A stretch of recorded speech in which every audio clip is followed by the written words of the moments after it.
Hi everyone, and welcome to the Proper Shoe Fit and Wellness Connection webinar. My name is Jennifer Wong. I work for New Balance as a certified corporate wellness specialist and certified therapeutic shoe fitter.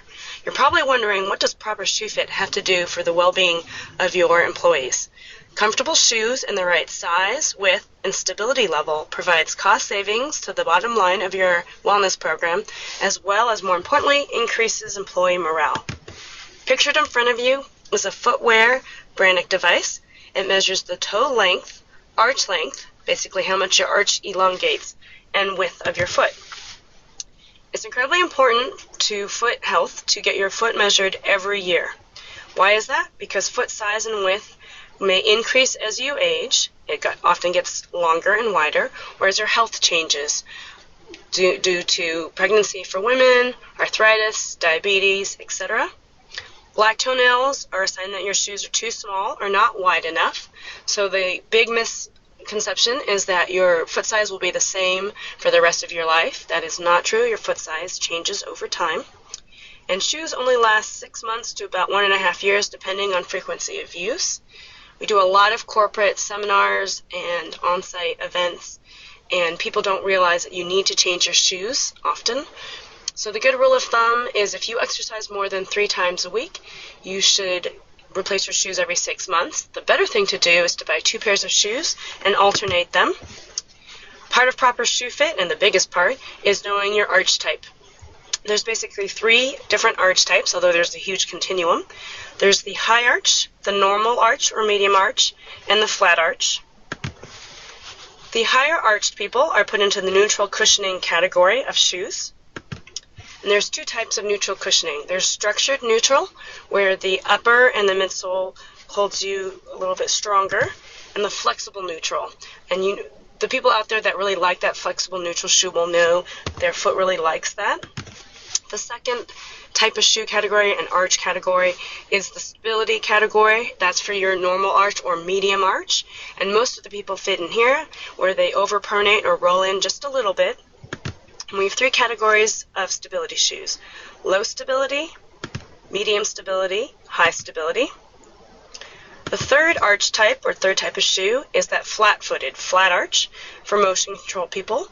And those arches are very flexible. They really tend to pronate or roll in, so they need a shoe to control the motion. And in this picture, you can see an example of the motion control.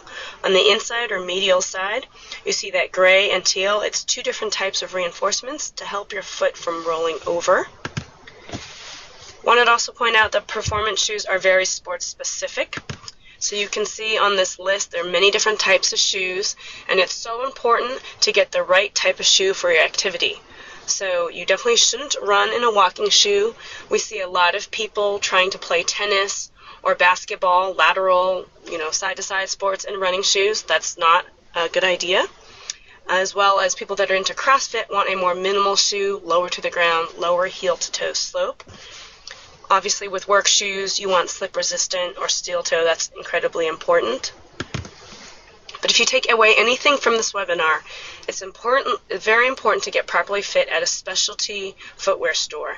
And examples of specialty footwear stores are like a New Balance concept store, a running specialty store, a family footwear store, where the employees know how to properly fit and size you and often carry multiple widths.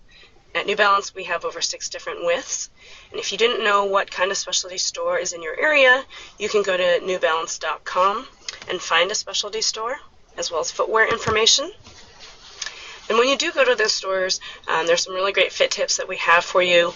When standing in the shoes, your longest toe, which isn't often your biggest toe, about 20% of us have our second toe that's longer, should be a half thumbnail's width from the end of the shoe. Your feet swell, so try on shoes later in the day or after exercise. Make sure to get both feet measured, because one foot often is longer and one foot often is wider. Try shoes on both feet, and you want to buy to fit your larger foot. So we have some really great resources. You can watch our corporate wellness video on YouTube.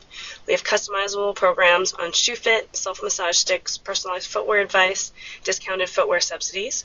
If you want to learn more about the self-massage sticks, you can go to addaday.com. And as a thank you for listening to our webinar, we have a special offer while supplies last. You can email helen.garrity@newbalance.com. Thank you so much for listening to our webinar.